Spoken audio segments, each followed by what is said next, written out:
Hello again! So first of all, thank you for watching my last video. It's super exciting and motivating to see people watching the video and giving me feedback on it. Secondly, thank you for clicking on this video.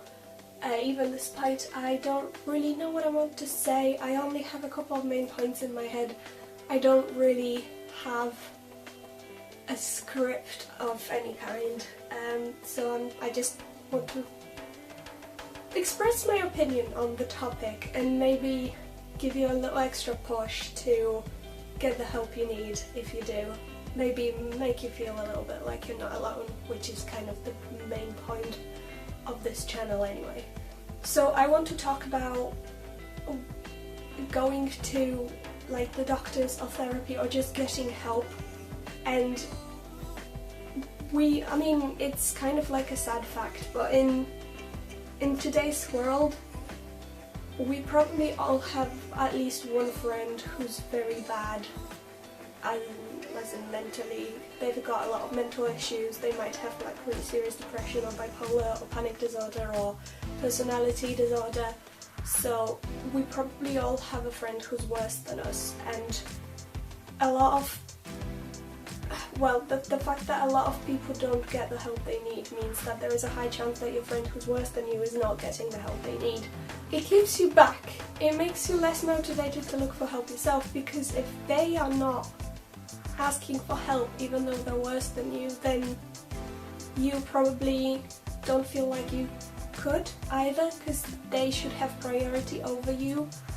And if you go to the doctors, like, I'm not saying this is the right way to feel, I'm just saying how I felt when I was gonna go to the doctors and ask for help and get counselling and all that. I felt like I didn't have the right to be there, because I was taking space and I was taking time of the doctor that they could have spent on somebody who's worse than me. And I felt like I was a waste of time, and I felt like I didn't have the right to be there. But then I got counselling, and I actually talked to my counsellor, and I told him that I felt like I was just taking time that somebody worse than me could have used. And he explained to me that yes, there's always people worse than you. There will always be someone who has it worse than you in one way or another. But everybody deserves help equally, and you can do your best to make your friend or the person you know get the help they need, but that doesn't mean that you don't deserve it yourself. It can be worse, for somebody else can be worse than you, but for your body, for your brain, for your mind, at the moment, you are the worst it gets. For yourself, for your own well-being, this is as bad as it gets, and that should always be bad enough for you to go and do something about it. So there isn't like a threshold of how depressed you should be when you go get help. Bad enough is subjective, and everybody's bad enough is different, and it's not actually that far from healthy. If it affects the way you think, if it affects the way you behave, if it affects your life, so for example you can't study, or you don't want to socialise with your friends, if it changes what you do in any way, it is bad enough to get it sorted. And you shouldn't feel like there's people worse than you who should have taken that place, because you are equally bad for yourself, and you should get help. If that doesn't work, if that kind of way of thinking doesn't work, just think that if you leave this bubbling inside you, if you leave this to develop and don't do anything about it now, it's just going to get worse. And at one point you will be really, really bad, and then you're going to have to work even harder to fix it. Because for me, and probably a lot of other people, you don't feel like you want to help yourself, but when it comes to somebody else, you want to help somebody else. One of the ways of using that kind of attitude is, if you don't feel like you're bad enough to get help, just think, if you go and fix it now, you're going to take a lot less time overall from the doctor, because if you only go this low, then you only have this far to go to get better. But if you leave it like simmering inside you, and if you leave it to develop, you're going to be so low that it's going to take you like 10 times as long to get better. You'll take more time off the doctors, there will be less time for other people to get help.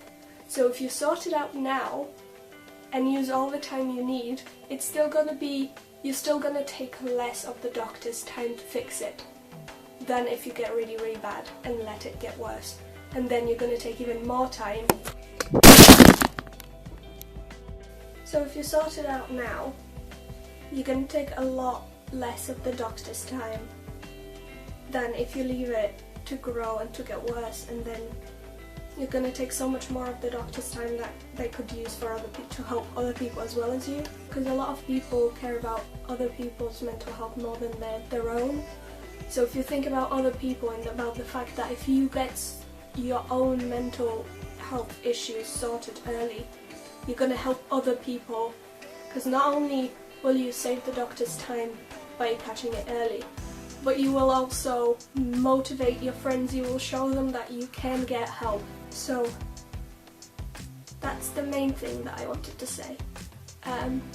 There is no bad enough to get help, because if it affects your life, if it changes what you think and what you feel and how you behave, and it might affect your friendships and your relationships as well, then it is bad enough.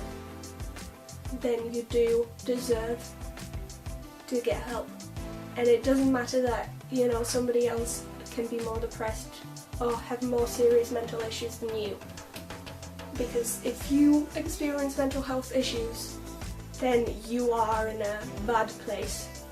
And it doesn't matter that other people are in the worst place, you are in a bad place, and that's enough of a reason to help yourself. And remember, by helping yourself early, you will help other people as well. Because you'll motivate them, you'll show them that you can. And if you if you learn how to deal with your own issues, you're going to be more capable of helping your friends. The person that you really love has a depression attack, and it can trigger you as well, and it's heavy for you as well. So if you learn how to deal with your own triggers and your own attacks, then helping your friends will be easier, and you're going to be stronger and more reliable, and you will be in a better place to motivate your friends to get help as well. It's all about this chain of events. One person gets help, which motivates another person, and then they motivate even more people. And if we do that, if we motivate each other and tell each other that it's okay to ask for help, even if you're not the worst person you know, you have the right, all the right in the world, to go and get help and to feel better about yourself, because it's gonna like result in so much good. And even if you get help and you're the only one who does, it's gonna show so many people that it's okay to get help. You can tell them what you've learned, and you can tell them what it's like, and they'll be less scared. There is no bad enough, and any kind of bad deserves to be fixed. So yeah, thank you again for watching this video, and make sure to show it to your friends. I have a link to my fundraiser now. I set up the page, and it's going to be in the description, as well as the link to the main Mind website, so you can read about them, you can donate to them directly, or you can go to my fundraiser and donate to Mind through me. The fundraiser will be up until June, because in June, after my graduation, June-July time, I want to do the head shaving thing. If you have any questions, if you have any requests, please comment, or if you're one of my friends, you can just message me. Yeah, I'll see you in the next video.